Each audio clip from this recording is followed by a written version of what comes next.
Hello everybody, welcome to our second Google Hangout session. We've noticed that you all remain active within your groups, although we also noticed that for some of you it's hard to keep up with the assignments.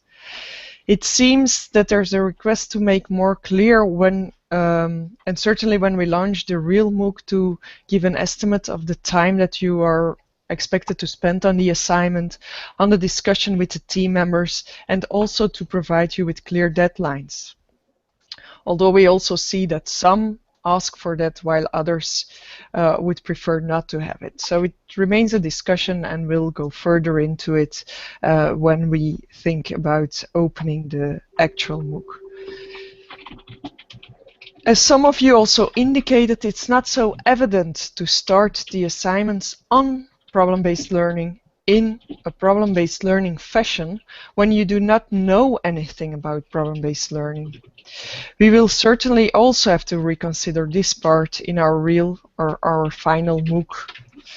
For today, Danielle will go into issues you all raised that were also discussion points during the development of this MOOC, and Herco will provide this reflection on problem-based learning in an online way. But before I give the floor to them, I will start now with some reflection on the assignments you all delivered. So we had a look at these assignments of the different groups, something we will probably not do when the MOOC is really online for a large group, but we saw that you certainly worked very hard. We also saw that you completed the peer assessments. This is nice to see. And we are curious about your experience with this peer assessment. Were the documents that the other groups delivered very clear for you to make this peer assessment? Were the criteria clear, and so on? So please inform us and comment on the discussion forum if you want to reflect on this. Throughout the different assignments, some points came back, namely the questions about the group size, composition of the group, the definition of a problem, the importance of a tutor, and so on. It is nice to see that these questions correspond to a great deal to the questions we had and still have, certainly I as a newcomer at the University of Maastricht. When looking at the issue of the group composition, one group indicates that the success of problem-based learning depends on the quality of the group. Of course, this raises the question of what quality means. This group defines it as a group composed of students that are communicative, reflective, and have a collaborative mindset. The questions that come to my mind is, shouldn't we have a more diverse, complementary group? Although one could say that on one hand there are some basic qualities that should be fulfilled, on the other hand there are also needs to have some complementarity. For instance, if we were all good in leading a group, we may come into conflict with one another because we all want to lead the same group. If we all raise the same questions, we could perhaps work more efficiently on our own. And perhaps one way to define this complementarity could be to administer different instruments before composing a group, for instance like the Belbin questionnaire. It's just something I was wondering about. Another issue a number of you address is the role of the tutor. It seems that one of the success factors of problem-based learning is actually the role of the tutor, and the way the tutors guide learners to solving the problem. This is of course a critical issue within a PBL MOOC. No tutors are involved. You are almost left on your own, except for our reactions on the discussion board and in the Google Hangout. But we do not react within your group. Of course, one can wonder whether an online PBL environment is possible when not having tutors, or one could search for alternatives. What kind of support tools should be included in the online learning environment, especially in your group page, to compensate for the lack of guidance by a tutor? Another issue that struck me in the responses is the prescriptive character with which you all use learning theories. I do know that also instructors And a lot of authors talk about constructivist learning and consequently derive principles of how a learning environment should look like. I am wondering whether this is the right thing to do. Constructivism is a learning theory. It describes how learning occurs as a constructive, cumulative, interactive, contextualist process of knowledge construction. This, however, does not prescribe how a learning environment should look like. It does challenge us in finding a most optimal learning environment to enhance knowledge construction, but also in a non-collaborative learning environment. In a classical lecture hall, a learner builds in a similar way knowledge. I think there's a danger in using descriptive theories as prescriptive. Those reflections on your assignments. And for me, it means that I now give the floor to Danielle, who will reflect more on the discussions we had prior to elaborating on this MOOC. Danielle, floor is yours. Thanks, Geraldine. It's I've been following the discussions on the discussion forums, and it's funny to see some of the same points that we've been talking about when we were designing this MOOC. And one of the things that Geraldine already addressed is, can we do problem-based learning without a tutor or without a teacher? Well, not really, of course, but in this MOOC we had no choice. We can simply not manage to have tutors for all the groups. So that was the thing that we struggled with. Can we do this, or should we just leave the whole idea of letting participants experience PBL, or at least a bit of PBL? And we did consider to make it possible to also participate as an individual, doing the assignments on your own with only peer feedback. But within the project team, we felt that working in a small group is a really essential part of problem-based learning, and it would be good to give all participants the opportunity to experience that with all the advantages, but also with all the frustrations that our students probably also have in face-to-face problem-based learning. Then how do you work in a group without a tutor? And we saw in the discussions that that was quite tricky for most of the teams, probably. Of course, we will think about extra support, but maybe the trick is more into stimulating that groups make an agreement about how they're going to work, because I think there's a balance between giving structure and allowing flexibility. In the real MOOC, we expect a large variety of people participating with very different preferences and possibilities. And synchronous contact isn't always possible if you live in different time zones. But some people want to work in Google Docs, and other people think it's a nuisance that you have to make a Google profile, and they don't want to work in Google Docs. Others might want to use completely different tools, or might want to work in a completely different way. And I don't think we should be prescribing how groups communicate or how they should work together, because otherwise we limit people too much. So I'm curious what you think about that. For me, that extends almost to how a group focuses in the content of assignments. And we've seen that in this MOOC, the groups put different focus in the same assignment, and I'm not sure that is a problem. Because we're in a MOOC, and it's okay for groups, I think, to have different goals or different focal points, or to limit themselves to application in a specific context, if that is what they want to learn. We're not in a formal learning setting, and we don't have an exam. One of the things that happens in this particular setting now is that we see we have mostly people who already know problem-based learning quite a bit or a little bit. And I've noticed in the discussions at least that you focus a lot more on the possibilities and impossibilities of doing PBL online. And that's what Herco will say a bit more about.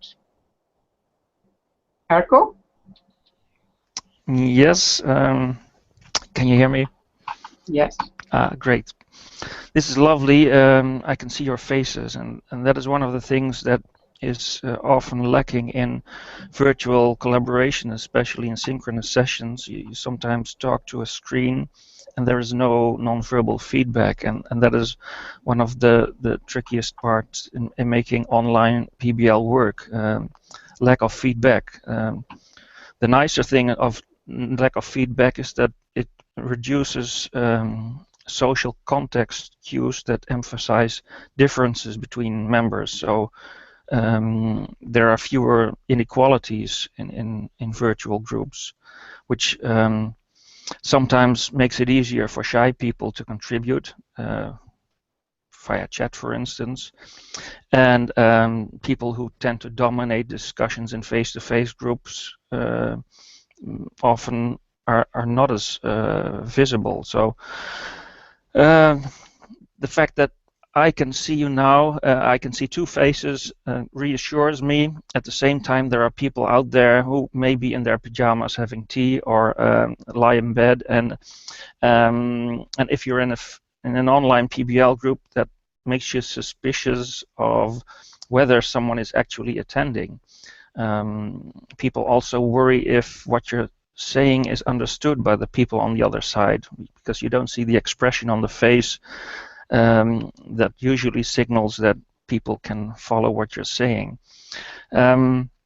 So the notion of online PBL, well, we've experimented a bit with it by comparing online PBL groups with groups of students that were matched for gender and age and nationality.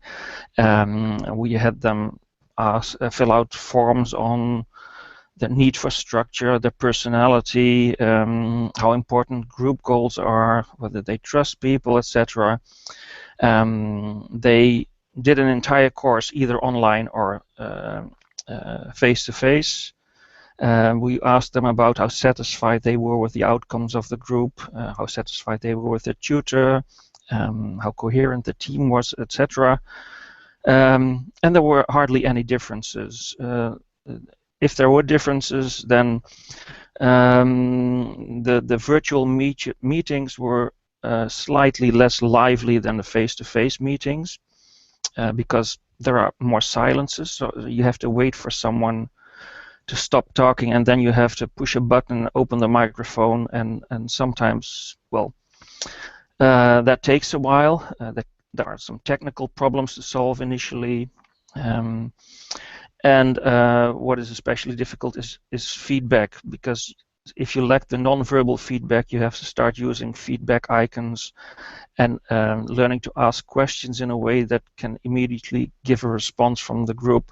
And that is a routine that needs to be built. So we noticed over the course of 8 weeks that in the 8th week, people were much more fluent in using the tools to communicate, and things picked up a lot.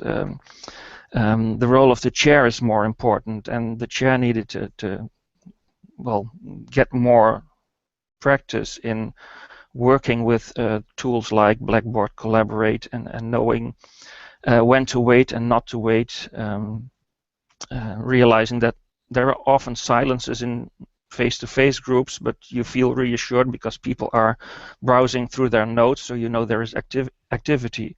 If you don't see people browsing their notes, there's just silence, and some people can deal with the uncertainty, and others feel, well, they start worrying and feel uncomfortable. So it took a few weeks for people to get settled, but overall people were at least as satisfied with the online PBL as with the regular PBL. Some mentioned that it was easier to share information using tools like Google during the tutorial group meeting. And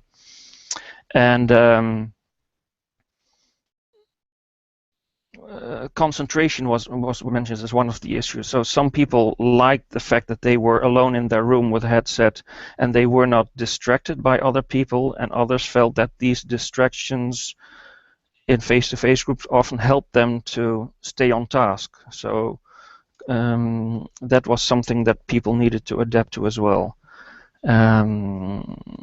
What was most difficult, according to most students, was how to motivate other people to participate and asking for feedback. And maybe these two things are also experienced by the people who are now in groups trying to work together as a team. On the role of the tutor, that was of course interesting because the tutor was less visible in the PBL group, and we noticed that compared to the face-to-face group, tutors in PBL, virtual or online PBL, were less active. That is, they intervened far less often than the tutors in the face-to-face groups. They also mentioned that it was easier to let the group take control because no one stares at you as a tutor to provide guidance. You're less visible, so the group is challenged to become more autonomous. And the next step to this kind of autonomy is to have PBL groups without a tutor. And in fact, that's not as strange because after all, these PBL skills like collaborative problem solving are skills that students become competent over the course of several years that they're studying here in Maastricht. So at some point you might expect them to do it by themselves and without the guidance of a tutor. We had some courses without tutors and they were quite successful, but that's a totally different story.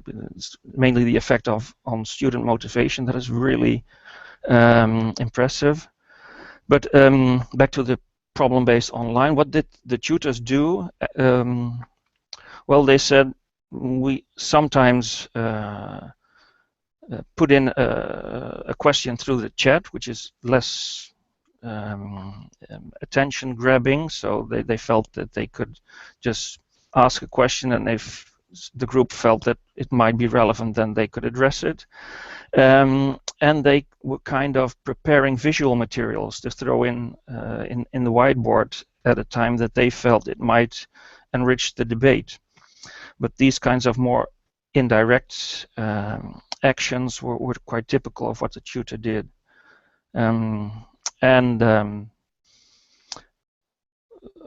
The tutors also, we noticed looking at the results that the tutors did have problems noticing when people were shy, or that is when tutors were asked to rate the participation of students. In face-to-face groups, there was a relation between shyness of the participant and the tutor rating of the student. So the more shy, the lower the tutor rating. In virtual groups or online groups, there was no such relation. So here you see this equalization tendency of virtual groups.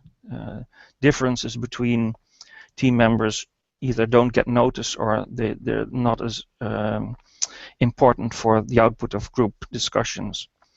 So of course these are just small experiments with only one group, and the interesting thing would be to see what happens with more groups, and especially with a longer duration where people really pick up the skill of virtually collaborating and then perhaps becoming more and more effective and efficient in doing PBL online. So that's basically my input for this topic. Back to you, Geraldine.